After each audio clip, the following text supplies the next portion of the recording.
i7 ગુજરાતનો અવાજ। નમસ્કાર દર્શક મિત્રો, i7 ન્યૂઝ ગુજરાતીની સાથે હું છું આપની સાથે પાયલ બામભણિયા। તો જોઈએ આજના મહત્વના સમાચાર। કેન્દ્રીય ગૃહ અને સહકારિતા મંત્રી શ્રી અમિત શાહે આજે ગુજરાતના આણંદમાં સહકાર મંત્રાલયના 4 વર્ષ પૂર્ણ થવાના પ્રસંગે આયોજિત સમારોહને સંબોધિત કર્યો। સહકાર એ આપણા સમાજની સંસ્કૃતિ છે। પ્રધાનમંત્રી શ્રી નરેન્દ્ર મોદીજીએ તેને કાયદાકીય સ્વરૂપ આપ્યું અને એક અલગ સહકાર મંત્રાલય બનાવ્યું। સહકાર મંત્રાલય બનાવીને મોદીજીએ લગભગ 31 કરોડ લોકો સાથે જોડાયેલી 8.4 લાખની વધુ સહકારી મંડળીઓનો નવો પ્રાણ ફૂંકવાનું કામ કર્યું છે। છેલ્લા 4 વર્ષમાં સહકાર મંત્રાલયે 5 people PACS platform policy and prosperity પર આધારિત 60થી વધુ પહેલ કરી છે। 2 લાખ નવા PACS સહકારી યુનિવર્સિટી સહકારી ડેટાબેઝ જેવી પહેલ દેશની સહકારથી ચળવળને ખૂબ જ મજબૂત બનાવશે।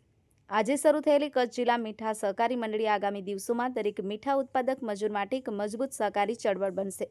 સરદાર પટેલ સહકારી ડેરી ફેડરેશન ડેરી ક્ષેત્રમાં દૂધની વ્યાજબી ખરીદી, ભાવ તફાવતનું વળતર અને ચક્રીય અર્થતંત્રનું સંપૂર્ણ ચક્ર સ્થાપિત કરશે। કેન્દ્રીય ગૃહ અને સહકારિતા મંત્રી શ્રી અમિત શાહે આજે ગુજરાતના આણંદમાં સહકાર મંત્રાલયના 4 વર્ષ પૂર્ણ થવા પર અને સરદાર વલ્લભભાઈ પટેલની 150મી જન્મ જયંતિ વર્ષ નિમિત્તે આયોજિત સમારોહને સંબોધિત કર્યો હતો। શ્રી અમિત શાહે ખેડા ખાતે અમૂલ્ય ચીઝ પ્લાન્ટ અને મોગર ખાતે અત્યાધુનિક ચોકલેટ પ્લાન્ટનું વર્ચ્યુઅલી લોન્ચિંગ કર્યું હતું।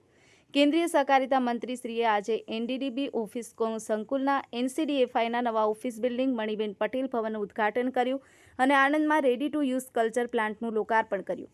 ગુજરાતના મુખ્યમંત્રી શ્રી ભૂપેન્દ્ર પટેલ, કેન્દ્રીય સહકાર રાજ્યમંત્રી શ્રી કૃષ્ણપાલ ગુર્જર અને શ્રી મુરલીધર મોહોલ, ભારત સરકારના મત્સ્ય અને પશુપાલન રાજ્યમંત્રી શ્રી જ્યોર્જ કુરિયન, કેન્દ્રીય મત્સ્ય ઉદ્યોગ, પશુપાલન અને ડેરી રાજ્યમંત્રી શ્રી SP બાઘેલ અને કેન્દ્રીય સહકાર સચિવ ડોક્ટર આશિષ કુમાર ભૂટાણી સહિત અનેક મહાનુભાવો આ પ્રસંગે ઉપસ્થિત રહ્યા।